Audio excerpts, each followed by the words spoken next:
Welcome, guys. Stopelon time. How are you all today? First episode ever with 4 people at the same time. So we'll see how that goes.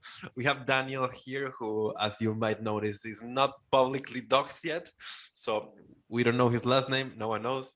We have also Rodrigo here, and we have Dev, also known as Mike from Stopelon, the first ever protest token. Is it the first ever? Yes, of Yeah. course. Absolutely. Cool. We were the very first token that I'm familiar with that's actually staged a live protest. We got worldwide news coverage as well very early on with our token launch, and yeah, got out there and actually represented in front of the Tesla building. Actually, this conversation here sparked pretty organically because I was hosting the Crypto Hot Seat, which featured Stephen Stomberg from Bittrex, the CEO of Bittrex Global, and he said some stuff about Elon Musk that was very much on your line. It wasn't very nice stuff, so I took a clip of that and I posted it on your subreddit, which then sparked me getting to know Rodrigo and having this setup. We've been kicking it for a while, so I'm happy that it finally happened. And yeah, so why don't you tell us about Stopelon? What is a protest token? You know, the standard stuff for the audience, and we'll take it from there.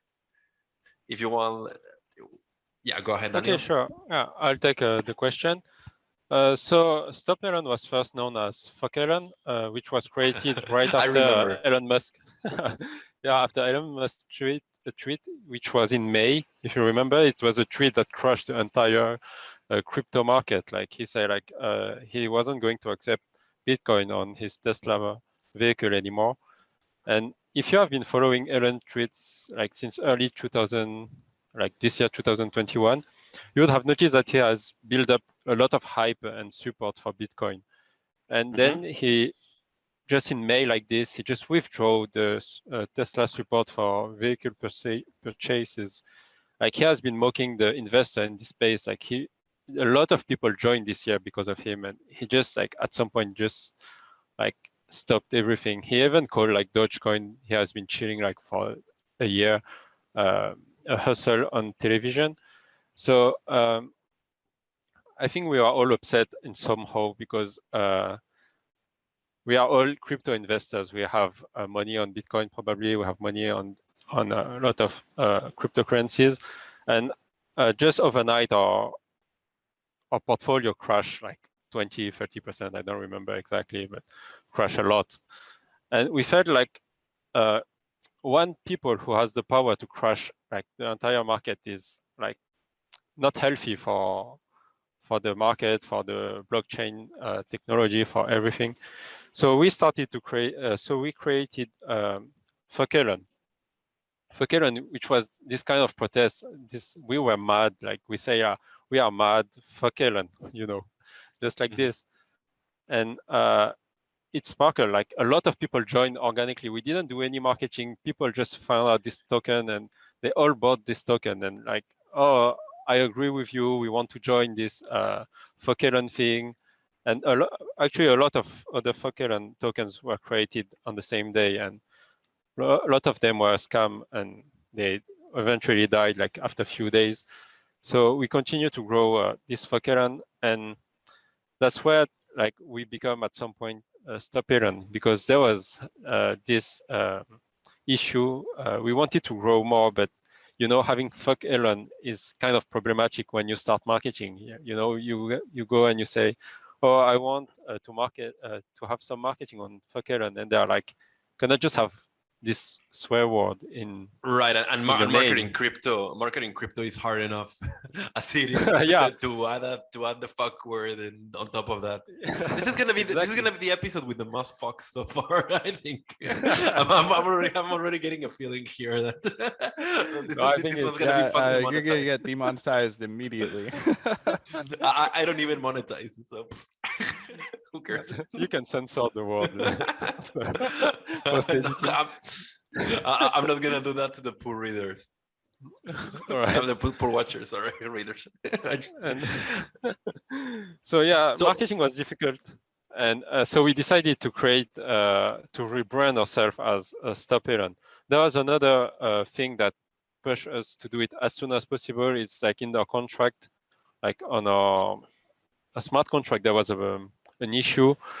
I won't go into detail because it's a lot of technical details here. So in short, we decided to launch Stopelon because of the brand, the Fakelen brand, and this bug in the contract. And that's where, like, after we changed to Stopelon, we took a serious turn. Like, we created a real token with a real roadmap to fight market manipulation, which is like why we are doing all of this. We wanted to fight like against Elon Musk market manipulation, but also like crypto market manipulation in the world. And that's why we got a lot of media attention. We got covered worldwide. We went newspaper, in internet articles. We were on TV in some countries. And yeah, that's why we are called the protest token. And we It's had very like, interesting. yeah. No, go ahead. Sorry. No, I was just saying, like, we are going to be like the first protest token, and we haven't had this protest in June 6th in California in front of the Tesla factory. Like, now we are trying to make our own voting trust. Like, Devakar can talk a lot more. He has been with the lawyers for a longer time than me, but we are trying to make this voting trust because we want to fire or like stop Elon Musk from tweeting on his Twitter account. So we are trying to get like all these kind of things done, which is like unbelievable for a token. Token are usually not that ambitious, I would say.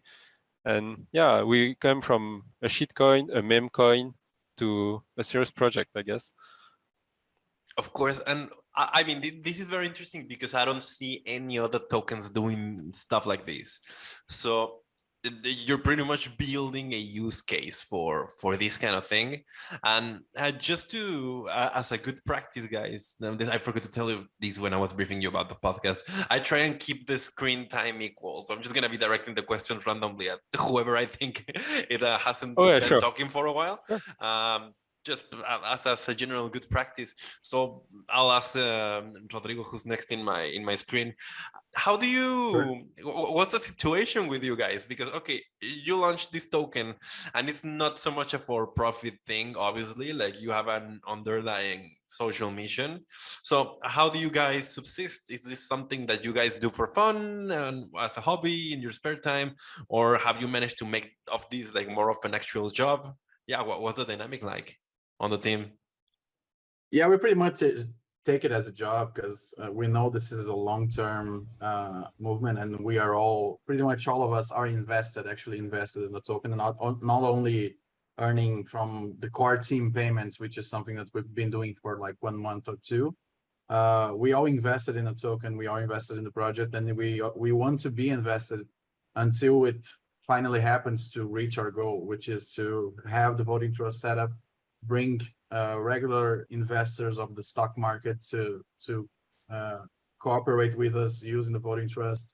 The voting trust for now only accepts Tesla stock, and that's our first goal. That is to pursue having a possibility to be inside Tesla stockholder meetings and make a difference from the inside of the company and not from the outside, because from the outside it's pretty much impossible. But by having a voting trust, having people being able to deposit the shares and having something more official makes it so that we can last longer and shows that we are serious on what we're doing. And so the ultimate goal is to get him to stop tweeting. It's only that. It's not to fire him as CEO of Tesla. It's not to... or are you guys... It all depends on him, really. As far as... Yeah, it all depends on him, really. Our objective is to make him stop, since the crypto market doesn't have a regulation of any kind, and it probably won't have a regulation anytime soon, since it's so decentralized. Our goal is to kind of regulate what he's doing and regulate any other people that want to do what he's doing and what he's done, which is shield one token, shield Bitcoin, and then all of a sudden it's nothing else. And that crashed the portfolio of a lot of people. And a lot of people invested in Doge, not only what they could, but everything they had. So a lot of people lost pretty much everything they had to invest and all the money that they had. And this is something very serious and something that we, from what we see from his tweets, he doesn't take it seriously. And he keeps doing it, and he keeps chilling, and he keeps posting pictures of his dog named Floki. Is it Floki?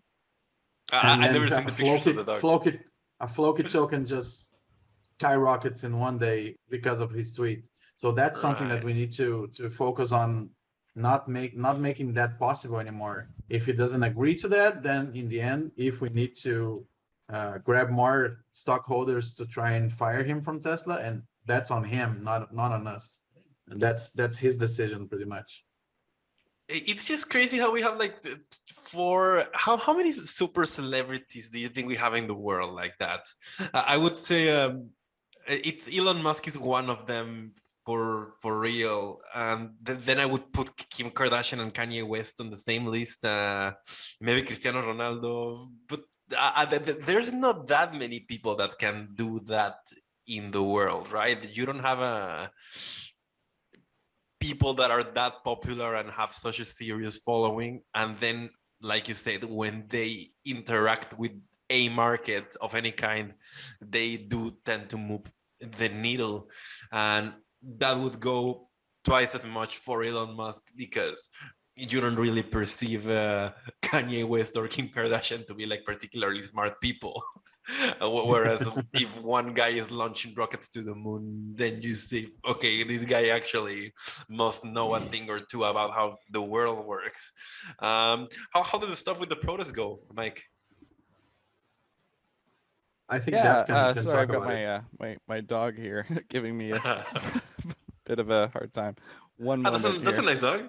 Yeah, Yeah, no he's problem. come here, so just a sec. If you want He's to go, Rodrigo. he's just hopping up and down on this. So I may end up actually just needing to put him in a different room so he doesn't hop on my lap in the middle. We've had a good share of dogs here in this That's podcast, totally so fair. we don't mind. Yeah. Okay, well, anyway, he'll just hang out here. Hello. That's a beautiful dog. Oh yeah, his name is Soda. He's just trying to be super playful right now. Whoa, gotcha. Okay. Whoa, come here, bud. Okay, so this is Soda. Nice to meet you, Soda. I wasn't present in the process because of COVID. Obviously, I cannot just simply get out of Brazil in the moment. But Michael was there, and we had around 8 to 10 people present on the day.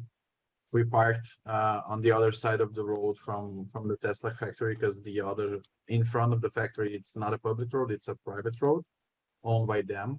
So we went there. We had some posters.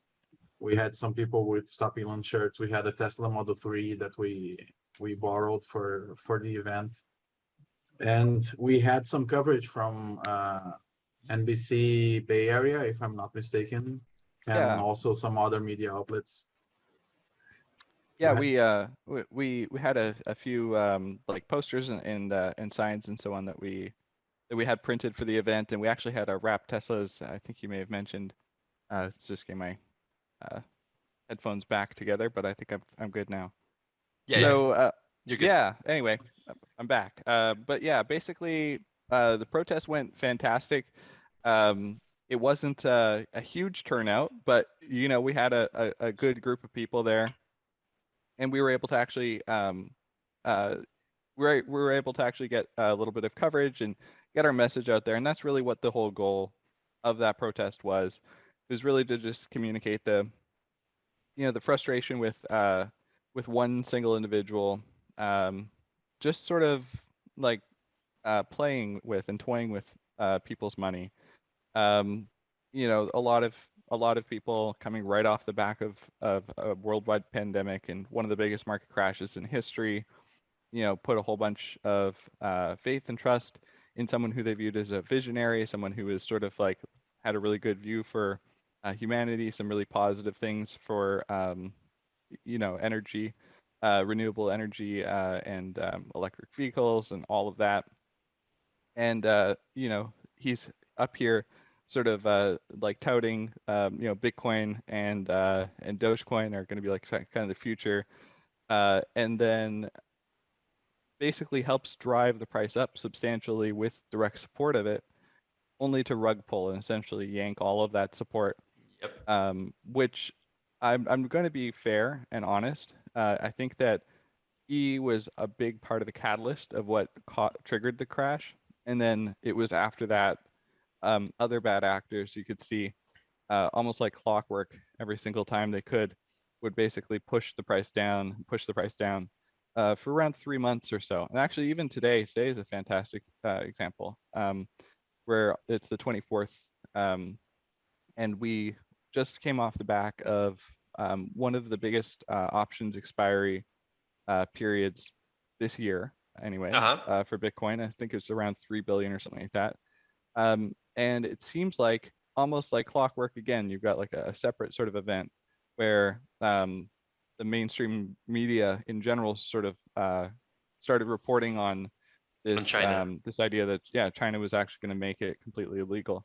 I Not, heard not very somewhere original. Not very original at all. no, this is like the 30th time. I'm just pulling a number out, but this is like the 30th time like that I've seen that they've like banned Bitcoin. This time I think they're making trading it illegal, which you know they're doing this incrementally. I think to just kind of like pull as many bad headlines as possible over the longest period of time that they possibly can. That's what it appears to be. So you know what's funny? We always this is something that Ruben Yap tweeted like a while ago, earlier today actually.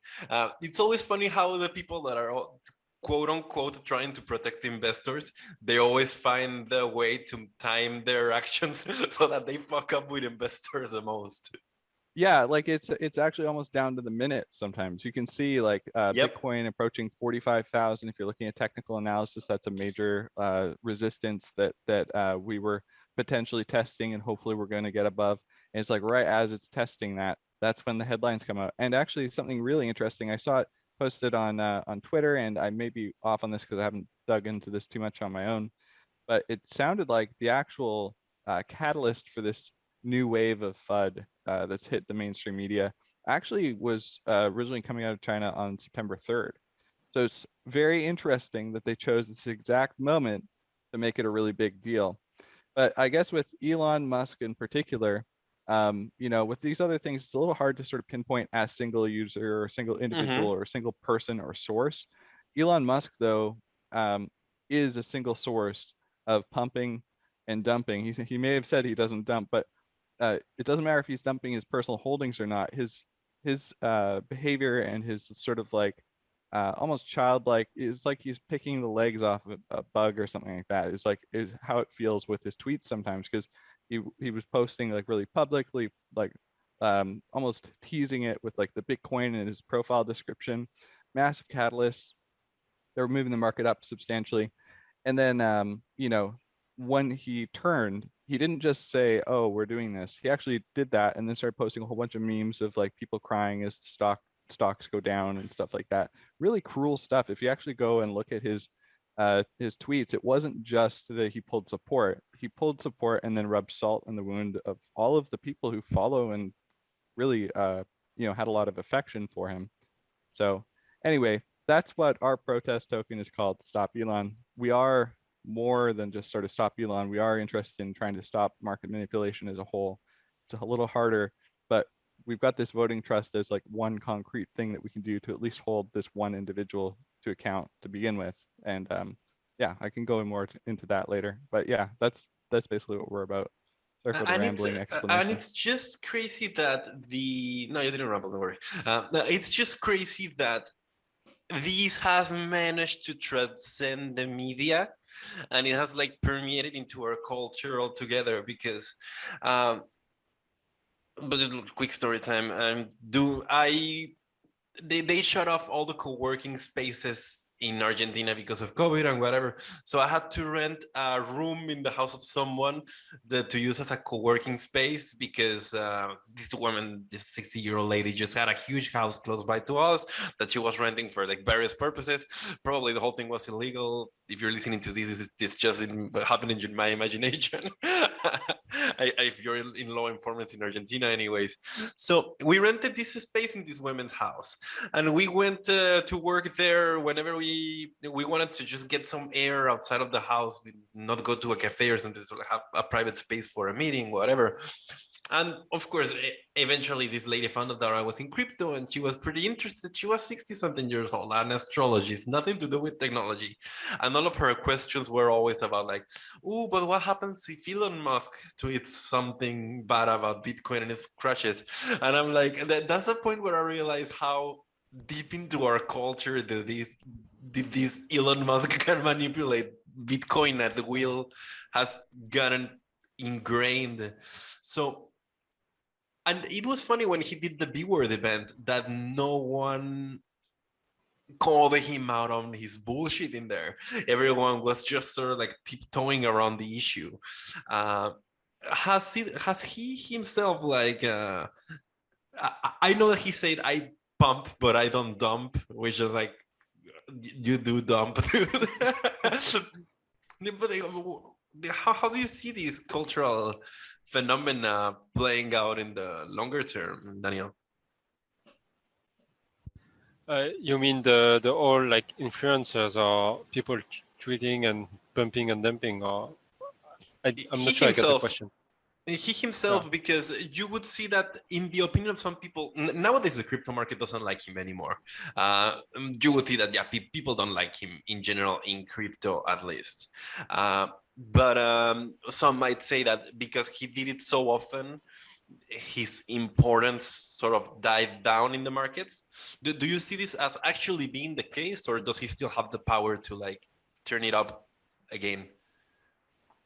I would say like the more he does it, the less effective he would be, and like you can be fooled once, but you cannot be fooled every time. Like maybe the newcomer that just like got into blockchain and just discovered this guy, even he's super famous now. Like maybe they would like, he tweeted something bad, like I would sell now because and everyone would dump. But the more he does it, the less power he would have. And I guess there is this awareness that would be raised as well. Like, oh, it's not the first time he did it. Like last week, he did it like 2 months ago. He did it like, and I think it was yesterday or a few days ago, he tweeted about Dogecoin again, like about the Doge fees that say it needs to go lower so that it would be like, can be used in fertilizers and stuff in the US. And it didn't like move the price of Doge.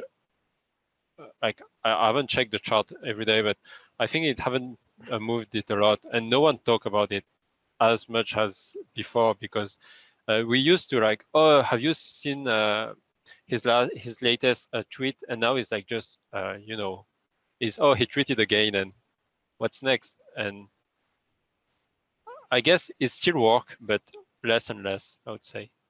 I think it's important as well to keep in mind that he's still CEO of like one of the largest companies on earth. So even if he can't, with these one-off sorts of tweets, pump and dump and stuff as easily like the large cap like Bitcoin. It used to be that Bitcoin could like surge like 15% or drop like 10%, 20% like on him doing one thing or another. But the really big catalysts that you see are the ones where it's actually backed by Tesla taking action. So I think if Tesla turns back on Bitcoin purchases, for example, you probably would see Bitcoin pump significantly. And then if they yank it again, I mean, who knows? I doubt that they would go back and forth another time. That would be so blatant. And he gets in trouble though a lot with the SEC, so it's hard to say exactly what he would do. It's hard to gauge. But I think he can have sway on the market. I just think that a lot of these sort of like, we'll just call them shit coins that he's like pumping and dumping, like baby Doge and stuff like that. Because it's not just Doge. He actually stopped being so faithful to pumping the Doge community, and I think this is where he ruffled a lot of feathers. And I'm not personally invested in Doge, but I'm fascinated by that sort of culture. So I watch it occasionally, but I've noticed that he has had, you know, of course he's always going to have his diehard followers, but as he Right. started pumping these other things like Baby Doge and a few others, or I don't even know. I can't. It's hard to keep up with all of the Doge and dog related projects. You know, you can tell that a few of the original sort of Dogecoin holders have started to be a little bit less excited about his involvement in the space as well, and they were usually his sort of like strongest sort of supporters. So anyway, that's just an observation. I find the playfulness. I've never known how to feel about it, because like you would say it could be because he's just so privileged that he doesn't care what he's doing, or it could be that he's just actively enjoying the power play, or a combination of anything. But why do you think it is that this stuff fascinates him so much, Rodrigo?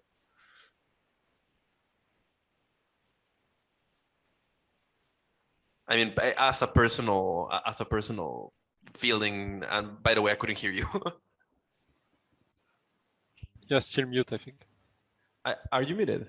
Well, your Zoom account is not muted right now, so something is going on with your microphone. There I have. There you are. No, lost again. Okay, if you want, let's say, what do you think his personal motivation is, Daniel? Can you hear me? I don't know. I guess like he's egocentric guy. So I guess he has fun like doing it. I'm not sure, you know, we are not in his mind, but by the look of it, like on his tweet, like all the time, like sometimes he tweets useless stuff. Sometimes it's about the SpaceX. Sometimes about his team. Sometimes, like, you know, he just tweets anything and everything. So I would say he might be having fun doing it. Like, I'll just tweet that and see how people react, and, you know, just maybe a big scale experiment for him just to see how the market react on his tweets. I'm not sure really on this. What do you say, Rodrigo? Now you're back. I could hear the last thing you said. Yeah, I personally think he loves the whole cult of personality that was built around him, because you can see him saying random stuff that nobody would say, and that's all. It's always related to crypto somehow. And we had, I think it was, I don't know if it was Baby Doge or Baby Doge Father or Doge Father or something like that. That he actually on a single day, he said he was like exiting an event and he just waved to the camera, a specific camera, and he said, "Oh, Doge Father to the moon," and then that crypto jumped once again. And that's something that, as Devkar said, the Doge holders don't give a damn about him anymore. But all these other smaller tokens and smaller meme tokens are making a whole lot of money just by paying attention to what he's tweeting. And he actually doing that still goes to simulate what happens, and he doesn't care about it. I don't see him caring about it yet, and I don't think he cares about it, will care about it at any moment if he isn't actually convinced to stop doing it. That's the main thing. And I don't see any other big personalities doing the same as he does, but I see a lot of people taking profit off of it, and that's the thing that kind of pisses me off in the end. That so many people want to do what's right, but when it comes to crypto, they just want to earn money in the back of other people, and that's not fair at all. And especially in a year like 2020 and 2021, where a lot of people lost their jobs, a lot of people lost their money, and they saw on crypto a way to kind of get money somewhere else and in a different space, and they jump in all in, they jump all in into Doge, or they jump all into Bitcoin, and all of a sudden it crashes because of one person. That's not fair at all, and that's something that he needs to see that it's wrong. there's a timing element as well, and I think there's something that's really important that has been missed so far. There's a lot to be said for, oh, you haven't lost anything if you haven't sold, and that's very true on a lot of things. Especially if you're investing in a solid project, if you're investing in Bitcoin, for example. I don't really think personally, I'm very bullish about Bitcoin. I don't really think that anybody who just purchased Bitcoin and held through this whole period of time is going to have any issues if they've got like a 5-10 year mindset or whatever. There's two different sorts of elements to why this is problematic. The first one is timed options expiring and leveraged traders who have sort of jumped in maybe and in situations where they should not have. I think it's important to recognize that anytime that anybody invests anything, they're the only one, like the buck stops there. If you've invested money in the stock market or you've invested in cryptocurrency, you do need to take responsibility for your own investment. Absolutely. So I wanted to first of all say that I don't think that you can just point at somebody else and say, oh no, man, he ruined this for me or whatever. The market is a worldwide global thing. Everything's kind of connected, and things can be affected in different ways. But there are certain types of behaviors that I think are problematic, and he kind of like checks all those boxes with regards to pushing public news, leveraging his own companies, leveraging his massive amount of wealth and influence to push things up and then tear them down just for fun. And I think that the important thing that I wanted to get at is like when he's doing this, the long-term holders are probably not terribly affected overall. Like wait a few months and you'll probably be fine. But a lot of people do get wiped out just by opening up like an options trade or something like that. They're like, oh, hey, like Bitcoin's looking pretty good right now. I think it'll probably do fine. And then they don't necessarily count on like 3 months of down into the side or something like that. So he is causing real financial hardship for a lot of people who are not as like privileged and don't have his massive amount of wealth and influence. And I think it's important to hold him to account for that specific reason. So just wanted to kind of add that little bit of color there. Part of the way that we're hoping to do this is through the voting trust, which if we can get enough people who see this as problematic behavior and want to hold them to account, they can stake their Tesla shares with us once this trust is totally set up. We've been speaking with our legal team for a few months now and have been making pretty good progress. And this isn't something that's ever been done before.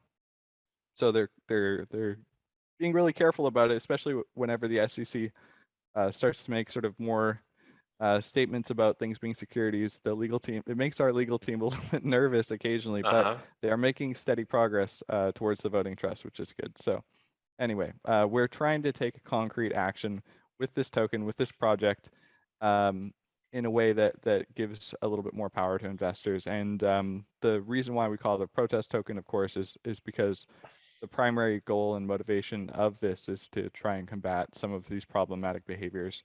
And the final thing I want to say, like just in this one sort of thought, is that there are other actors who are doing this. A lot of the time they're paid. I'm not going to name the YouTube personalities that I'm thinking of, but if you paid much attention to Twitter and are familiar with some of the more unscrupulous people who have like maybe come up through the Vine world, for example, and have found their audience, a new audience, they'll accept money for a lot of these smaller projects. And shout out to Beat Boy. Shout out, yeah, there you go. Shout out, exactly. So, you get a lot of this paid promotion, but even that isn't so bad because a lot of the time, at the very least, it's not like they're pumping and dumping the thing. It's pretty clear that they're shilling something and they've been paid to shill this thing. But they're not going to rug pull on you necessarily. Now, if there is a rug pull, if they're associated with, for example, the token and then sell all their tokens, that's a problem too. And I think that should be held to account for sure. But anyway, I do want to say it's not just Elon Musk, but he's the most powerful figure I can think of who just sort of does it willy-nilly and is completely unpredictable and destructive, I think. That's the thing with him also, is like he's pretty unpredictable. The whole dumping Bitcoin, the Bitcoin acceptance on Tesla, that was pretty. It happened from like day to night, and it had just been like a couple of months after they started accepting Bitcoin. It was fucking crazy, and it was just like, well, yeah, that timing was off. And there's a thing to be said about timing in the crypto market. Like today is one of those days where you just get hit from everywhere. I don't like to talk news that much because then the whole podcast thing doesn't work if you watch it a month from now. But today is just one of those days where you have China FUD, you have problems with these options expiring thing, and then you have the Twitter is accepting Bitcoin tipping all in the same time, and you just it's very convenient. And now we're just waiting for a statement from Elon Musk. What was the joke that we made earlier today? Yeah, we just need to top it off with Tesla's accepting Bitcoins again, and we're off to the races. So I don't know. It is crazy. I think it's very difficult to isolate like one sort of problematic thing. It seems like there's so many different forces, all sort of fighting for their own self-interest. And us as individuals, like as individual investors, you got to admit when you put money into a project, you're really hoping that you'll be able to to see a return on that. You don't go into a trade wanting to lose money. So I think there's just a point where there's an ethical use of influence, and I think that's kind of the heart and soul of what we stand for. Is we really just want ethical use of influence and some checks and balances, basically. For example, YouTubers. I'm not big enough as to get an offer to shield coins, and we're a research firm anyways. Like we make our money elsewhere. We don't need to do this kind of thing. But back in the day, I was working in ICO marketing, and you would get weird messages from weird people like, "Hey, I can get you an Ivan on Tech for this much money. I can get you in this and that." And one of those one time seemed extremely legit, and I don't know if you guys remember this, but back in the day, Ivan on Tech used to have these specials where he would sort of like let a project come and pitch to him, and this wasn't on his main show, and everyone knew he was getting paid to do this. So like at some point it was like, okay, let them shoot their shot at a big audience, and everyone knows it's paid for, and Ivan gets to make some money. Yeah. Dude, but the amount that you would pay for him to be on that, it was something like $25,000 for a 1 hour special. And yeah, that's fine. Like I think the disclosure that it's paid promotion is I think that is all you need. All you need is that, and then I think everything you can't argue like, oh, okay, well, I mean that's advertising. There's nothing that's wrong with that. advertising. Exactly. I don't think Just there's a like you problem with guys that. paid me a bunch of money to be here. Yeah. Exactly. It's different. It's different. I think Cut that out. Cut that out. I'm cutting that out. The difference, I think, the key fact though is that, like, you look at the difference between promotion versus, like, loading and then unloading your bags and manipulating the price like up and down. Like that's cut and dry, kind of like where I think there's a problem. And well, since we're talking about money, and of course you didn't pay me to. We wouldn't be having this conversation if you paid me and you didn't want me to say it. But there's the issue of money, and you guys have a legal team, and lawyers, especially in the US, tend to be pretty expensive. So yeah, would you like to speak a bit about how you're funding all the legal parts of the project? Because of course, this is a complex thing that you're trying to do, and it's very interesting that you actually have a roadmap that goes through like legal ways instead of the usual building tech stuff. So all to you. Oh, okay, cool. Yeah, I can actually add some color to that. So I'll in order to understand how the legal team is being paid for, you need to understand how I got to be part of this project. So I actually started out the day happens when Elon Musk withdraws support for Tesla purchases with Bitcoin, and I am frustrated because I have a bunch of timed options for Mara, which is a Bitcoin mining company. And I've done well with all my trades up until that point. I was like, you know what? Fuck this guy. I'm like, you know, it may be my responsibility, it may be my mistake for having these things. Thankfully, I didn't lose more than I could afford to. So Mhm. no problems really there, but I was frustrated. So I typed into Reddit, fuck Elon. I just typed that in, found the first token on BSC that I could see. I think Daniel made like an initial post or something like that when he was first creating the contract, and I just clicked that link, joined it, saw that it was like a token that they were still working out the contract details on, and I was like, okay, cool. I'm going to YOLO in a few $100. So I put a few $100 into the project as the token was being created, and I think Daniel thought I was some sort of bot or something like that because I had to make very small purchases because the liquidity was so low. And I bought up. I think I didn't want to buy too much of the project because I recognized if I bought too much of the project that I would own too high a percentage. It might look bad for other investors who were also kind of like feeling the same I was. But I did want to get an early position, so I bought around 4%, I think, of the project.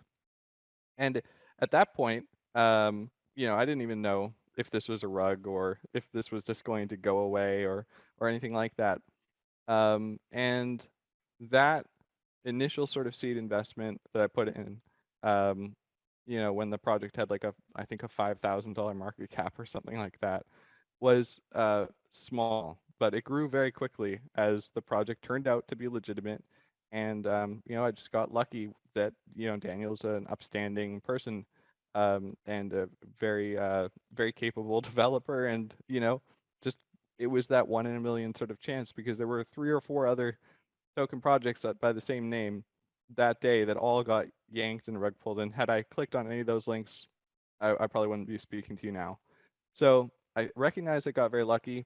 I didn't take that much profit. In fact, I've still got a majority of my holdings. I actually think it's important to, you know, not rug a community that I put a lot of effort into. And so, you know, for the most part, I hold. But I do take profits, and because I've got such a large portion, I think I've got around 2% or something like that right now of the project. I took a little bit of profit at one point once we got on, like, I think coin market cap or something like that. I sold a good portion, enough to cover a few months of like legal fees and stuff like that, because we had this idea that we wanted to pay a legal team, and I've basically been paying the legal fees every month since then. I think the rough cost is, you know, several $1,000s to start with. It's about $1,000 every month. And so occasionally I'll sell in order to sort of like maintain neutrality with regards to like my bank account and being able to fund this thing. But it's really just going off of the off that initial sort of like few $100 investment, which I'm now basically fully invested in this project and believe in it, and I want it to succeed. So I try not to sell too much. And in fact, a couple months I've, you know, actually taken that $1,000 from other trades or other things, and I've funded it myself. And when we're up really high, I might sell a little bit more to just sort of try and eat away at some of those fees and buy myself a little bit more roadmap. But for now, the legal team has been fully funded with the profits of my trade with Stopelon. Cool. I joined a few days after Devacor. I was invested in Doge and in Bitcoin at the moment that the whole Elon manipulation started, and I was watching Saturday Night Live at that night, and all of a sudden I just saw a big red candle, and I thought, yeah, well, it's gone now. So I sold my Dogecoin, and I just let it rest as BUSD, as Binance USD token, and trying to figure out what to do next. And I seen a few days I saw fuck Elon on Twitter and people mentioning it because Twitter recommended it to me. I didn't pay too much attention because I was like I was still pissed at what happened, so I didn't want to just throw my money anywhere else and then just have the same happen to me once again, because I pretty much lost like half of my investment at that moment. But then a few days, a friend of mine came to me and said, "Oh, did you hear about Stopelon?" And I said, "Stopelon? Wasn't it Fuck Elon? What's happened?" And then I went to read about it, and I joined the Telegram. I started paying more attention to it, and I saw that they were actually rebranded from Fuck Elon to Stopelon, and they actually, at that moment, Daniel airdropped all the tokens to all the original 900 or so holders of Fuck Elon. So they rugged and unrugged at the same moment, and at that moment, I knew that I could pretty much invest safely on it and have my assets there for as long as I wish to. And I really like the idea of being part of something that can have a side of activism to it and that can make a difference in the market. Because we were coming from GameStop, from Wall Street bets. We were Right. coming from AMC right at the moment, and everybody was very how would I say it, like very excited of the power that people could have on a market that pretty much manipulated their lives the whole time and tried to destroy a company that was in the heart of pretty much every North American in history, like GameStop. Everybody that's another adult now or an adolescent now, a teenager now, pretty much went to GameStop to buy a game or at least to look at games at some point in his life, and all of a sudden a hedge fund is calling to destroy it. bankruptcy. And yeah, all of from one day to the next. And seeing that moment happen and seeing the whole Reddit community go after the stocks and save GameStop at that moment was something that pretty much was never done before. And I'm what we getting are the doing chills now, here. Yeah, it was really yeah, cool. exactly. And then the same happened to AMC right after, when COVID hit and AMC was going to be bankrupt, and people started buying AMC stock just to save the chain. And it's something that we don't see. Like, it was the very first time that happened, and that's what I saw as I joined Stopelon back in, I think it was 21st of May. I saw that happening on crypto, and I got excited about it. And I said, I will invest in it. I don't care if I lose my money, but I want to be part of something that actually can make a difference in the real world. And I was always enthusiastic from the beginning. I mined in 2010 when it all started. I lost all of those. I have no idea where those went. And then I bought some on 2016, I think, 20 some more, and I saved it. And when Doge came, I invested in it, believing a guy that I shouldn't, as many people did. And when I joined Stopelon, I was so excited that I decided to. We had Elon on the token icon, on the actual icon of Stopelon. And at that moment, like, it was like Sunday evening. I said, I'm a designer. I'm a graphic designer. I have to help these guys not have legal issues in the future. I know that they won't be talking to a lawyer at this moment. So I just grabbed my laptop, started designing a new logo, and that's pretty much what brought me into the project as a core team member. I was just an investor. I bought some tokens. I keep investing to this day, but I'm on the core team now, and I want to make my assets and everyone's assets be more valuable, so that we can help Stopelon get to a point that we can buy some Tesla shares, we can bring some Tesla stockholders to the voting trust, and we can all together make a difference, and maybe be for crypto what Wall Street bets was for the stock market and for those companies. That's something that gets me excited about the project.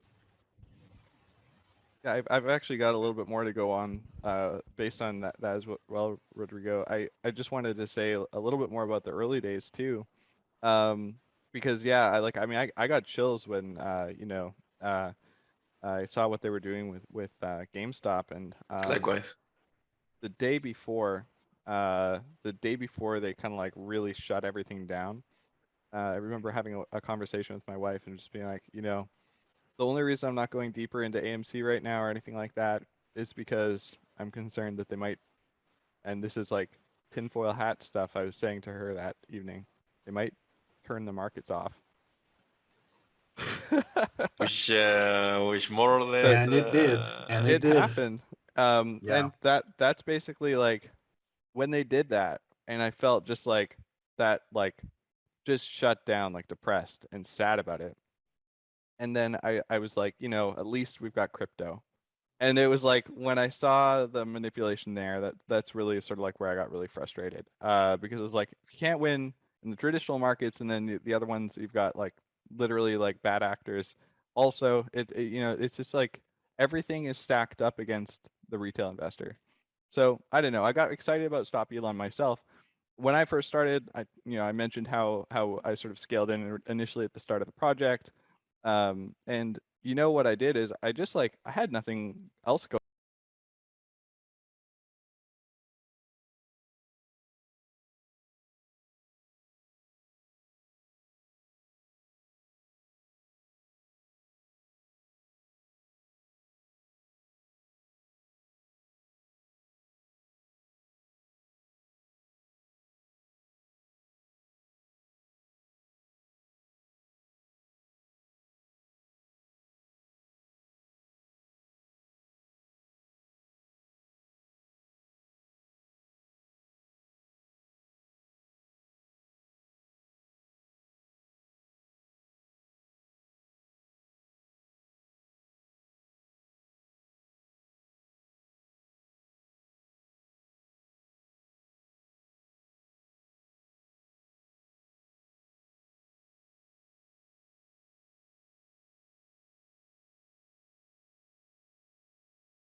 well, this is a very good place to start wrapping things up.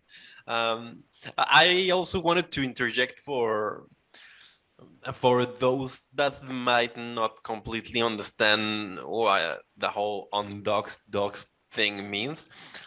Basically, like, it's very unusual in the regular business landscape or whatever to have people that are collaborating in things pseudonymously or not completely anonymously. And that's a cool thing that we have in crypto, that the whole thing was born out of an pseudonymous individual. So like you wouldn't have things other way. This is like a space that's very friendly for people doing things like not in their own name, but on their pseudonyms or on their pictures of whatever or on their meme names.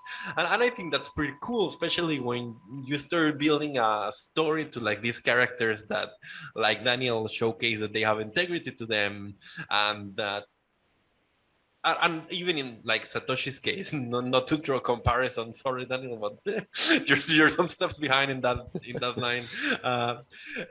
But like even like that, when you see these characters like do things regardless of whether they impact the reputation of a real person and their name, that builds a nice story to things, and I think it resonates with a lot of the values this community was built on. So yeah, guys, if someone wants to learn more about Stopelon or about either of you, would you mind letting me know what they can do and how they can get in touch? Yeah, sure. If you want to join us, you can join us via the website. On our website, we have all the links.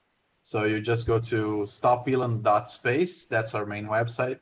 There you'll have links for our Telegram, which is pretty much 24/7 managed by me and 4 more community managers. You can reach out to us on Twitter.